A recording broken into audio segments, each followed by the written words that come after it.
이 시간 우리 각자 계신 자리에서 우리 입을 열어 하나님을 찬양할 때 정말 모든 어둠의 세력은 물러갔고 오직 하나님의 임재만 정말 계신 자리마다 가득할 줄 믿습니다. 오늘은 함께 영상으로 예배드리는 우리 가족 또 혹은 타 지역에 있어도 정말 코로나로 힘들어하는 우리 가족에게 또한 믿음의 친구들에게 교우에게 사랑한다는 말 한마디 꼭 전해보시기를 간절히 바랍니다. 지친 마음에 큰 위로가 될 줄 믿습니다. 오늘은 열왕기하 13장 14절에서 19절까지 말씀을 가지고 옳은 선택을 위하여란 제목으로 말씀 나누려고 합니다. 코로나로 인해서 무언가를 결정하거나 선택하기에 앞서 많은 고민을 합니다. 꼭 코로나 때문만은 아니어도 우리가 모든 결정 앞에, 선택 앞에 항상 고민을 하죠. 또 상황에 따라서 선택한 것을 과감히 포기해야 되는 경우도 있는데요. 특별히 급변하는 그 상황에 선택의 결과가 때로는 큰 불이익을 가져올 수도 있기 때문에 우리는 이러한 선택들 앞에 더 많은 고민을 하는 것 같습니다.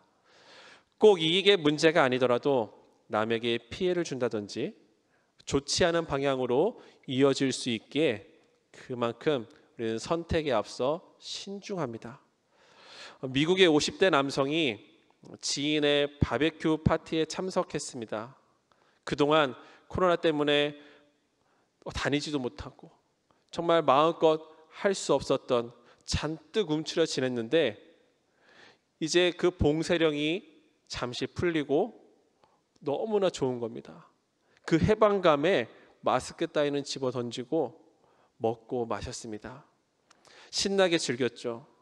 결과는 이 50대 남성이 코로나 확진 판정을 받고 얼마 있지 않아 세상을 떠나게 됐습니다. 얼마나 안타까운 소식인지 모르겠습니다. 사랑하는 가족도 믿기지 않았지만 이미 돌이킬 수 없는 사건이죠. 이 남성의 SNS에는 바베큐 파티에 갔던 자신의 그 선택, 자신의 그 결정을 후회한다는 글만 남았습니다.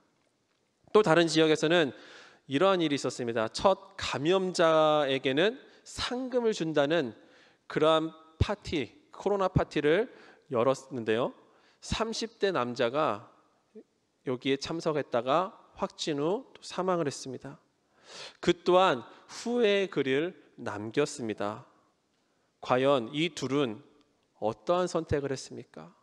올바른 선택이었습니까?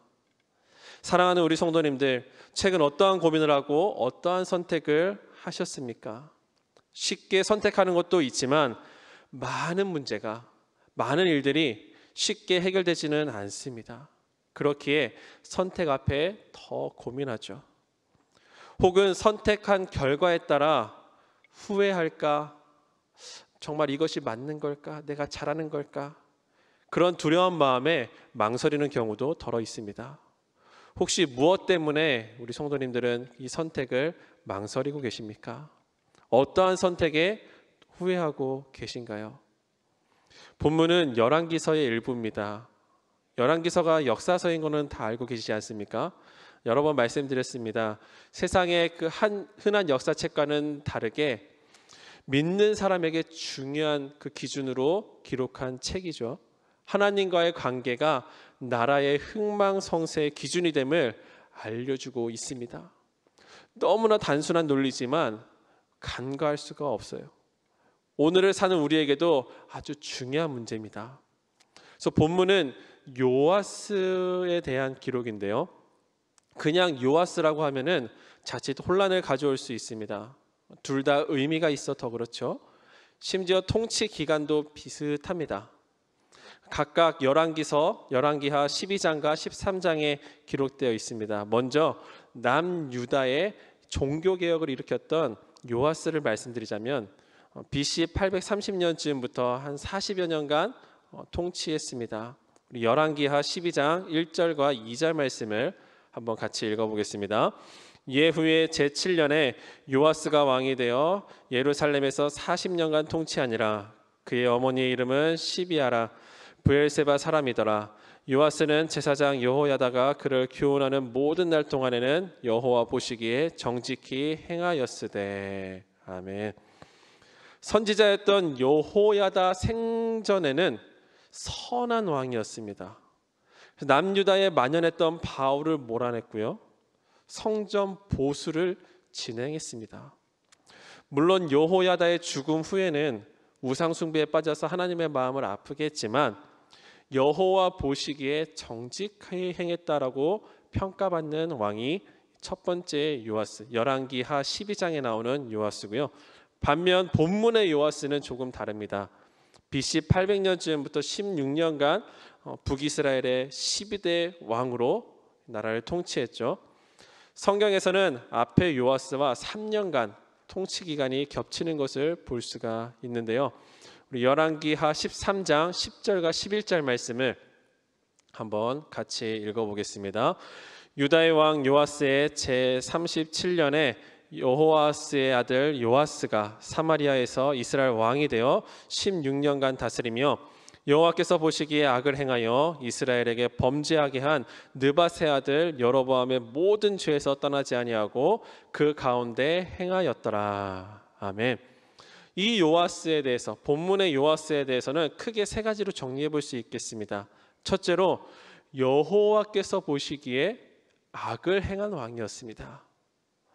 여로보암의 죄에서 떠나지 않았다고 했는데요, 여로보암의 죄가 무엇입니까? 여로보암의 죄란 솔로몬이 죽고 이스라엘이 남북으로 갈라졌을 때 여로보암이 무슨 짓을 했습니까? 금송아지를 만들고 이 우상을 숭배하도록 장려하고 제도화했습니다. 하나님만을 섬겨야 할 민족이 단체로 이 우상을 섬기는 큰 죄에 빠지게 했던 왕이 바로 이 여로보암입니다. 여로보암. 그래서 여로보암의 죄라고 하면은 우상 숭배하는 그 죄악을 통틀어서 말하는 것이기도 합니다. 그래서 우상 숭배는 하나님의 신뢰를 저버리는 행위이기에 엄격히 금하시지 않았습니까? 십계명에서도 하나님만 바로 섬기라, 하나님의 그 대한 계명만 4가지가 될 정도로 이렇게 우상 숭배에 대해서 하나님을 바로 섬기지 못하는 일에서 엄격하게 말씀하시고 있는데요, 요아스가 이 우상 숭배 죄를 범하고 있었습니다. 우상 숭배에 빠져 하나님을 바로 섬기지 못했고 하나님 보시기에 악을 행했던 것입니다. 그리고 두 번째로는 엘리사의 말년을 함께한 왕으로 엘리사를 신뢰했던 왕입니다. 여로보암의 죄, 우상 숭배를 일삼던 모습과는 다르게 엘리사를 신뢰했습니다. 심지어 그의 죽음 앞에 직접 찾아가서 눈물을 흘리며 아버지라고 부르고 있습니다. 그의 행동을 보면 아이러니하지만 그만큼 엘리사의 위대함을 알고 있었다라고 볼 수 있습니다. 때문에 나라의 위기 앞에 불안감이 엘리사를 더 의지하게 했을지도 모르겠습니다. 아무튼 그가 엘리사를 찾아가 의지했던 것은 분명한 사실입니다. 우리 본문 14절 말씀을 한번 같이 읽어보도록 하겠습니다. 엘리사가 죽을 병에 들매 이스라엘의 왕 요아스가 그에게로 내려와 자기의 얼굴에 눈물을 흘리며 이르되 내 아버지여, 내 아버지여, 이스라엘의 병거와 마병이여 하매. 내 아버지여라는 표현이 쉽게 나오는 표현입니까? 그만큼 신뢰하고 의지하고 따르는 대상이기에 내 아버지여라고 말할 수 있는 것 아니겠습니까? 그렇다면 또 엘리사가 얼마나 대단했길래 본인은 우상 숭배를 일삼으면서도 엘리사를 찾았을까 하는 생각이 듭니다. 엘리사가 얼마나 대단했습니까? 엘리야를 끝까지 쫓았습니다. 갑절의 영성이 엘리사에게 임했죠. 대충 적어도 어마어마합니다. 빈병에서 기름이 끊어지지를 않았고요. 또한 수넴 여인의 죽은 아들을 살리기도 했습니다. 아람의 군대 장관이었던 나아만의 문둥병을 고쳐주었고요. 심지어는 엘리사가 죽고 이제 무덤에 들어갔어요. 죽어서 무덤에 안치됐습니다. 뼈만 남았는데 또 다른 시체를 던져 넣었더니 어떻게 됐죠? 그 시체가 엘리사의 뼈에 닿자 살아났다라는 그 기적도 본문 바로 뒤에 말씀에 증거하고 있습니다. 얼마나 대단했으면 죽어서도 이러한 기적을 남기겠습니까? 요아스가 엘리사를 바라볼 수밖에 없었던 이유입니다. 비록 행실은 하나님 보시기에 악을 행해도 겁은 났나 봅니다.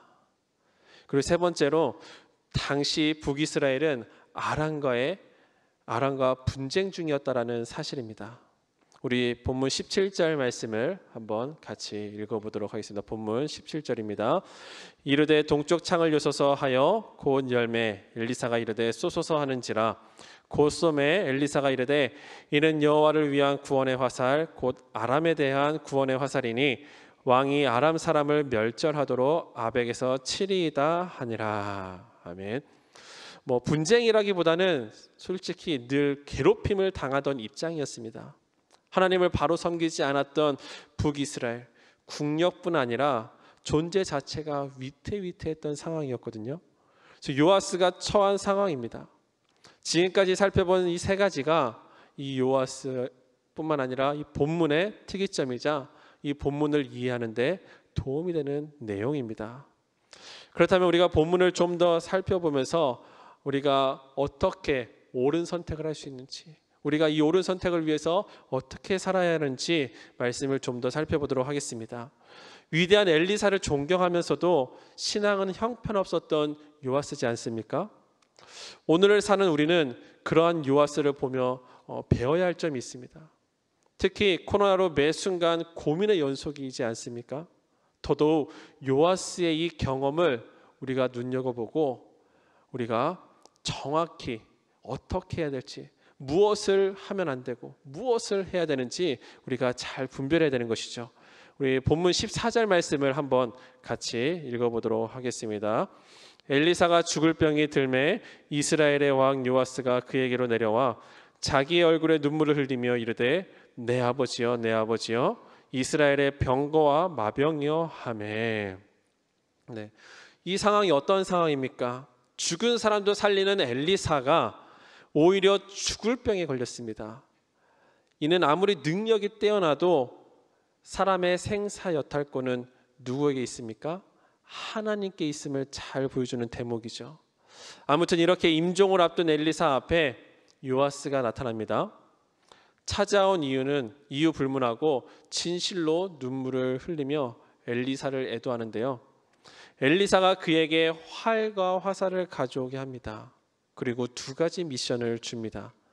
우리 본문 16절과 17절 말씀을 한번 같이 읽어보도록 하겠습니다. 또 이스라엘 왕에게 이르되 왕의 손으로 활을 잡으소서 하매 그가 손으로 잡으니 엘리사가 자기 손을 왕의 손 위에 얹고 17절입니다. 이르되 동쪽 창을 요소서 하여 곧 열매 엘리사가 이르되 쏘소서 하는지라 곧 쏘매 엘리사가 이르되 이는 여호와를 위한 구원의 화살 곧 아람에 대한 구원의 화살이니 왕이 아람 사람을 멸절하도록 아벡에서 치리이다 하니라. 아멘. 첫 번째 미션은 무엇이었습니까?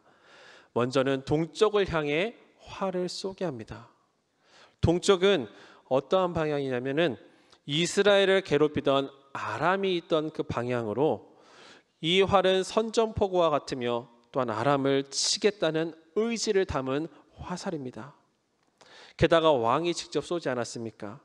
나라의 지도자가 선포하는 겁니다. 그리고 그가 쏜 후에 엘리사가 말하죠. 아람에 대한 구원의 화살입니다. 왕이 아람을 멸절하도록 칠 것입니다. 이 화살에 대한 요아스가 쏘는 이 화살에 대한 이 화살이 어떠한 화살인지, 화살을 쏘는 이 행동에 어떠한 의미가 있는지 분명하게 전달해주고 있습니다. 그리고 이어지는 그 두 번째 미션이 화살들을 짓고 땅을 치라는 것이죠. 우리 18절 말씀을 한번 같이 보도록 하겠습니다. 또 이르시되 화살을 집으소서 곧 집음에 엘리사가 또 이스라엘 왕에게 이르되 땅을 치소서 하는지라 이에 3번 치고 그친지라. 아멘. 이 두 번째 미션, 이 미션에 요아스는 화살들을 집어서 땅을 내리쳤습니다. 그러자 죽을 병에 기운도 없을 엘리사가 화를 내는 겁니다. 오늘 우리가 가장 눈여겨봐야 할 대목인 것 같습니다. 무슨 이유죠? 우리 19절 말씀을 한번 같이 보겠습니다. 하나님의 사람이 노하여 이르되 왕이 대여섯 번을 칠 것이니이다. 그리하였다면 왕이 아람을 진멸하기까지 쳤으리이다. 그런즉 이제는 왕이 아람을 세 번만 치리이다 하니라. 아멘. 내리치긴 쳤습니다. 그 말대로 그 미션대로 수행을 했어요. 그런데 딱 세 번만 치고 그친 겁니다. 사랑하는 우리 성도님들, 엘리사가 몇 번 쳐야 하는지 알려주지 않았어요. 그래서 왜 그러냐고 시키는 대로 했는데 뭐가 문제냐라고 할 수도 있습니다. 어찌 그리 화를 내냐고 말할 수도 있을 거예요. 그런데요, 그 세 번이 문제였습니다. 물론 엘리사가 횟수를 정확히 지정해 주지는 않았습니다. 정확한 설명이 없었죠. 그렇다고 요아스가 그런 선택을 한 건 엘리사의 성의를 무시한 것과 같습니다. 매우 안일한 선택이었죠. 예를 들어 초행의 길을 묻습니다. 어디 목적지를 향해서 가는데 길을 잘 몰라요. 그래서 지나가던 사람한테 저 실례지만 여기서 세안교회 가려면 어디로 가야 되죠? 하고 물었다라고 생각해 보시기 바랍니다. 상대방이 대답을 하죠. 저 앞에서 좌회전하시고요. 그다음에 쭉 가시다가 두 번째 신호에서 또 좌회전하세요. 네, 감사합니다 라고 이렇게 잘 안내를 받았습니다. 그러면서 정작 신호등에서 우회전하는 상황과 같을까요? 엘리사가 인생의 마지막을 앞두고 있었습니다. 17절에서 분명 구원의 화살이라고 암시했고 멸절할 것이라고, 아람을 멸절할 것이라고 이야기하지 않았습니까? 정확히는 상징적인 이 행동을 통해서 예언을 했던 것입니다. 우리 17절 말씀을 다시 한번 읽어보실까요? 이르되 동쪽 창을 여소서 하여 곧 열매, 엘리사가 이르되 쏘소서 하는지라. 곧 쏘매 엘리사가 이르되 이는 여호와를 위한 구원의 화살 곧 아람에 대한 구원의 화살이니 왕이 아람 사람을 멸절하도록 아벡에서 치리이다 하니라. 아멘. 이것은 구원의 화살이고 또 아람을 멸절할 때까지 칠 것이다 라고 이렇게 암시하며 예언했던 것입니다. 그런데 듣지 못했던 거예요. 소리를 못 들었던 것이 아니라 엘리사가 이 전한 말의 진위를 깨닫지 못했죠. 두세 번만 더 쳤더라면 하고 후회만 남는 겁니다. 사랑하는 우리 성도님들, 인생도 살다 보니 그렇습니다. 하나님의 뜻과 예비하심이 무엇인지 고민하며 기도하죠. 하나님, 무엇이 하나님의 뜻입니까? 제가 어떻게 해야 하나요? 그런데요, 이처럼 하나님의 뜻은 구하면서도 늘 우리의 생각과 뜻이 앞서기 마련입니다. 그래서 더 어렵습니다. 요아스처럼 아쉬운 선택을 하고 후회하죠. 저도 얼마나 많은 후회를 했는지 모릅니다. 하지만 괜찮습니다. 누구든 실수할 수 있고 이것을 경험 삼아 더 좋은 선택을 할 수 있지 않습니까? 문제는 후회에서 그치지 않고 자책하다 포기하는 경우죠. 아침에도 담임 목사님께서 설교하셨지 않습니까? 최근 코로나 영향으로 극단의 선택을 하는 경우가 많습니다. 특히 젊은이들 사이에서 이러한 일들이 많이 일어나고 있다고 듣습니다. 몇 번의 후회가 있었겠죠. 더 이상 길이 없다 생각했을지도 모르겠습니다. 하지만 하나님의 뜻은 어땠을까요? 실패 속에 답이 있었을 수도 있습니다. 바라기는 하나님의 뜻을 잘 분별하시어 복된 인생 누리는 저와 우리 성도님들 되시기를 주님의 이름으로 축복합니다. 하나님은 분명 우리에게 뜻을 주셨고 길을 예비해 두셨습니다. 우리 몫은 그 길을 잘 선택하는 것이죠. 베스트, better, bad. 최고의 길, 더 나은 길, 나쁜 길이 있습니다.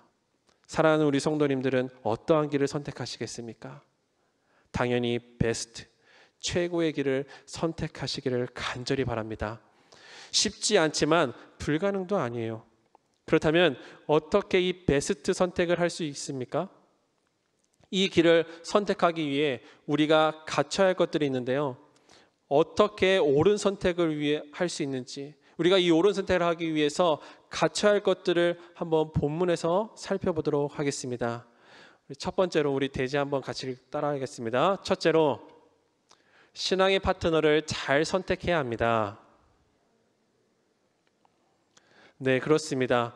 친구 따라 강남 간다라는 말을 들어보셨죠? 친구 따라 강남 간다. 흔히 오늘의 강남으로 생각하시면 안 되고요. 오늘 우리가 알고 있는 강남으로 생각하면 좋은 의미로 받아들일 수 있는데요. 하지만 여기서 강남은 중국의 강남 지역, 즉 당시 오나라의 세력권을 의미하며 그때는 오지, 아직 아무것도 알 수 없는, 모르는, 개발되지 않은 그러한 오지 그 자체가 그때 말하는 강남이라고 할 수 있습니다. 따라서 정확한 의미론 친구 따라 강남 간다, 좋아서 따라간다기보다는 탐탁지 않아도, 가기 싫어도 친구가 가니까 함께 간다라는 의미인 것입니다. 다음 우리 14절 말씀을 그럼 다시 한번 읽어보실까요? 14절입니다. 엘리사가 죽을 병이 들매 이스라엘의 왕 요아스가 그에게로 내려와 자기의 얼굴에 눈물을 흘리며 이르되 내 아버지여 내 아버지여 이스라엘의 병거와 마병이여 하매. 우리의 신앙도 여기에 빗대어 생각해 볼 수 있겠습니다. 좋을 때야 누굴 따라가든 무슨 일이 있든 무슨 상관이겠습니까? 그런데요, 진정한 파트너는 위기 때 밝혀지는 법 아니겠습니까?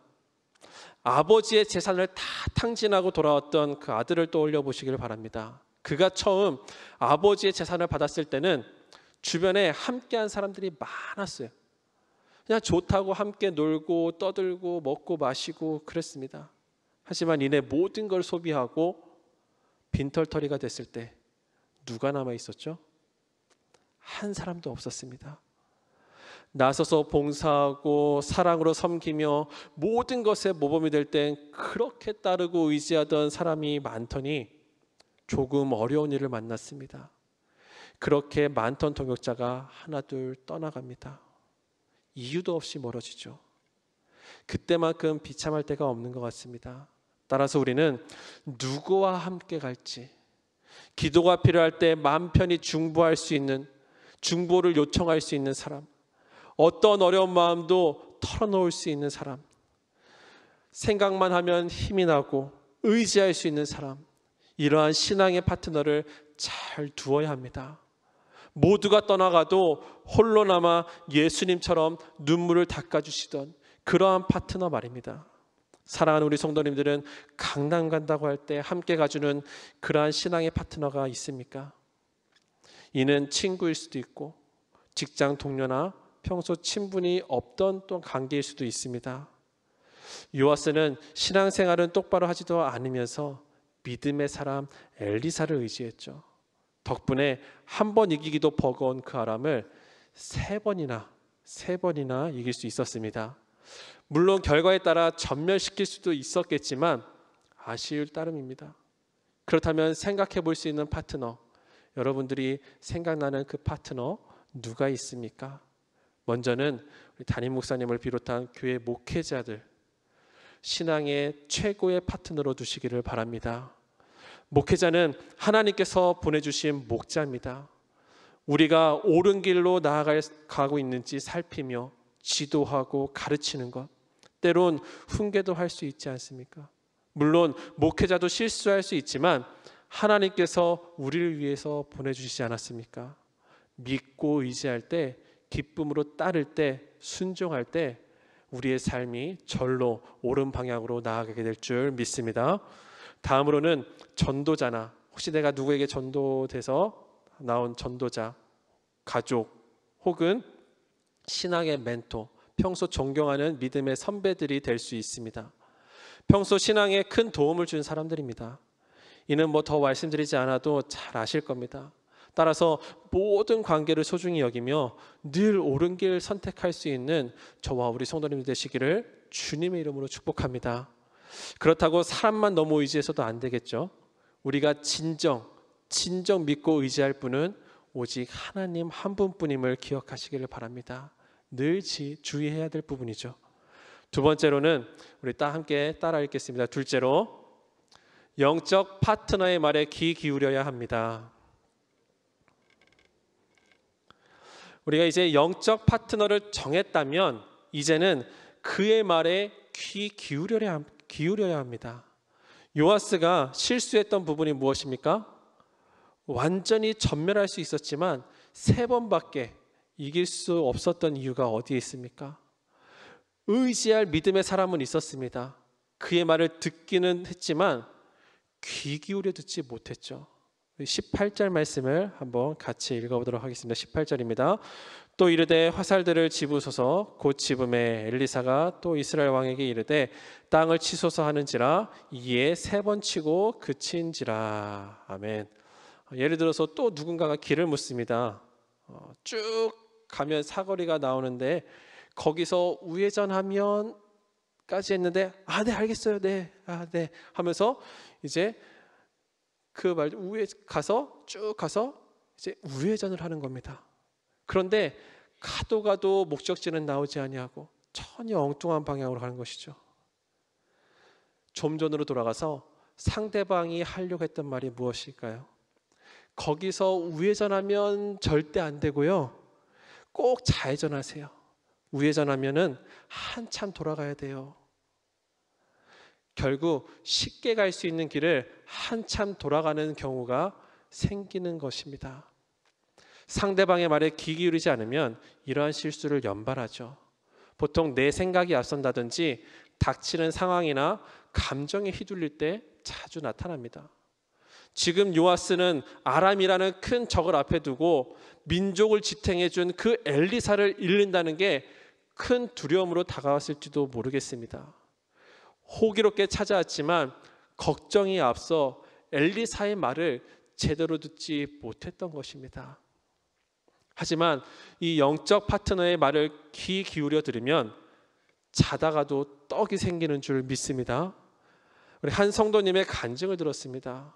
3군데 합격을 한 상태에서 이제 직장 선택을 해야 돼요.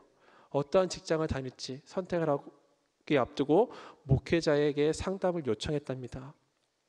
급여라든지 일하는 환경 이런 것들이 매우 달랐기 때문에 이렇게 목회자에게 상담을 요청했는데 목회자도 A냐 B냐 결정해 줄 수는 없었기에 그동안 경험과 평소 느꼈던 그 사람의 성격, 느끼는 정세 등을 고려해서 이렇게 하면 어떻겠냐, 이런 것들은 어떠냐, 이렇게 이제 생각해보고 고민해보고 결정하는 건 어떻겠냐 조언을 해줬답니다. 사실 본인이 원하는 곳이 정해져 있었는데 그 조언을 듣고 보니까 내가 생각하는 것과 전혀 다른 방향이에요. 고민했지만 아쉽지만 조언을 바탕으로 자기의 생각은 내려놓고 선택했다고 합니다. 지금은 어찌나 행복하고 감사한지. 또 다른 친구가 이 본인이 고민했던, 본인이 결정하고 있었던 그것을 선택했고 지금은 엄청 후회하고 있다며 그때의 선택이 최고의 선택이었다라고 말씀하시더라고요. 물론 좋은 대로 선택하라는 것은 아닙니다. 무조건 그 좋은 대로 선택하라는 것은 아닙니다. 다만 영적 파트너의 말에 귀 기울이자는 것입니다. 이 영적 파트너, 신앙의 파트너의 말을 소홀히 여긴다면 분명 후회하는 일이 생긴다는 것이죠. 그리고 우리 3번째입니다. 우리 3번째 따라 읽겠습니다. 셋째로 신앙의 파트너를 잘 선택해야 셋째로 제가 잘못 보내드린 것 같아요. 영적 분별력을 구해야 합니다. 영적 분별력을 구해야 합니다. 인생의 스승은 필요하지만 항상 누군가에게 의지만 해선 살아갈 수가 없지 않습니까?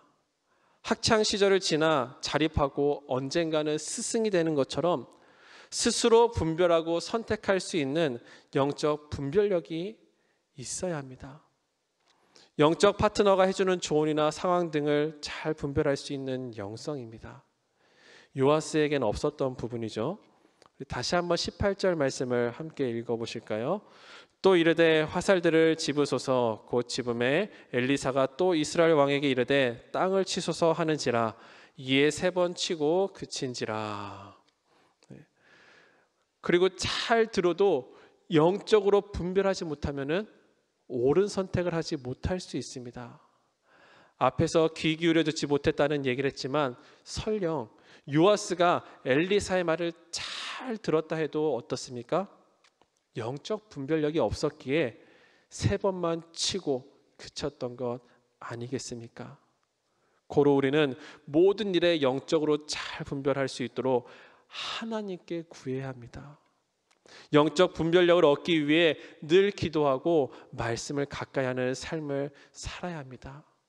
이는 세상 지식이 뛰어나다고 재물이 풍족하다고 얻어지는 것이 아니기 때문입니다.